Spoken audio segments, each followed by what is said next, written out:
talk about pass rush and the way you position guys and like you never would think there's that much strategy because, hey, we just think of playing Madden or NCAA and, hey, it's a cover 4 or cover 3 and we're just rushing the ends. But there is a science behind getting your best pass rushers to the quarterback, and you guys maybe no better night it was ever shown than that night in Clemson. There was a guy that I met back in the late 80s named John Levra. He was an NFL coach, and he understood pass rush as well as anybody. And I got a chance to visit with him. And he showed me how to break pass rush protection down. And I started doing it from then on. And I did it the rest of my career. And I would always look for how, maybe where the center's turning, where the backs are set, and a lot of different things. It could be based on where the tight end is. But if you break film down enough, you'll find out there's always something, there's a message there somewhere every time. Mm-hmm. And so what I would do is that's what I do on Sunday. Every Sunday, I did nothing. I would do our film from the past game. We'd go in there with the head coach, and we'd look at the game. Then, boom, the rest of the day, I did nothing but pass rush protection or pass protection. And when I would finish breaking it down, I felt comfortable that I had them, and I'd leave go home. How many hours we talking of film you'd watch on to get the idea of or pick up those cues, if you will? Probably, and I always had good GAs, and I would teach them how to do it. And so they would give me a head start with some of the stuff on paper. But I do everything by hand, so I didn't do anything by computer or whatever. I did everything by hand and putting tick here, tick there, right. So it took a long time. But I used to get started about 2:00 in the afternoon on Sunday, and I'd get through maybe 11 o'clock, 12 o'clock at night. And sometimes it was later. Sometimes it might be a little bit earlier. But I wanted to understand the whole picture that I was seeing.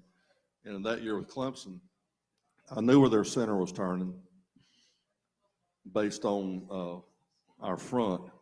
And I knew they were taking Clowney and making him, I used to call it our spinner. I used to use Melvin Ingram in that position a lot too. So I knew they were going to do it to Clowney. So I just took Clowney. I said, okay, everything I would ask you to do in pass rush, we're going to do the opposite. And so their center would set to Clowney, and I was bringing a guy away from him and just knocking the crap out of him, like a pick. And then Clowney would get engaged the center, and boom, he'd wrap right around. Right. Then I'd take him on the edge, do the same thing with the tackle. And bottom line, he ended up 4.5 sacks that night. That's a hell of a game. Yeah. And so, you have to ID the protection. That's what I call it, ID in the protection. There aren't many people that understand that. I've had Chris Rump came and sat down with me for a couple hours trying to understand. Great Gamecock, Chris Rump. Yeah, he was there when I was there. Yeah, when I first was coaching here, and finally after a while he said, "Coach said that's just too much time." I said, "Well, you want to get there or not? You got to make a decision." And so, anyway, I've tried to teach guys, and there's 2 or 3 guys that I've taught over the years that really understood it, and they've all had or having really good careers right now. Yeah, it's not easy. Yeah, it's very time consuming. But again, I call it ID, pass rush, or pass protection ID. And I've spoken in a lot of clinics about it, and I try to make it as simple as I can so high school coaches can understand it. And some of them, have had success using it, but it just takes a lot of time. A lot of people aren't willing, to dedicate that much time to trying to break something down like that. And I was going to say, not everybody has a Jadeveon Clowney. So how much different is it in game planning when, we'll say you have a solid D-line, but you don't really have that one guy? Because I'd have to imagine it was so interesting going week to week to week. And I mean, we all knew these offenses are game planning around 7. They're game planning around him. I knew that. But, when I was at Michigan State, we had 57 sacks. We broke the school record. 57 in a season. Yeah. 57 sacks. When I was at Florida State, we had 51 and led the country in sacks. You guys had what here? 40? 46. That was okay. That was the SEC, led the SEC. Yeah. But so I've always had Clowney. We've done the same kind of thing. Okay. So,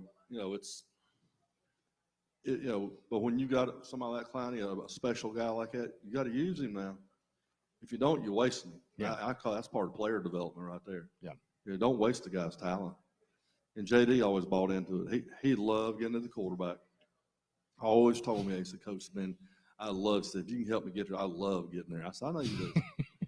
and he worked hard at it. Yeah. There's a lot that goes in as far as pass rush techniques.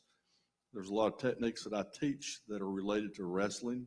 You know, I would go to the clinics, and instead I know you were telling me about like pain points and like where you're putting your elbow and everything. There's a thing called an arm drag, where a rip position. A lot of people get in rip positions, they don't know what to do with it. Right.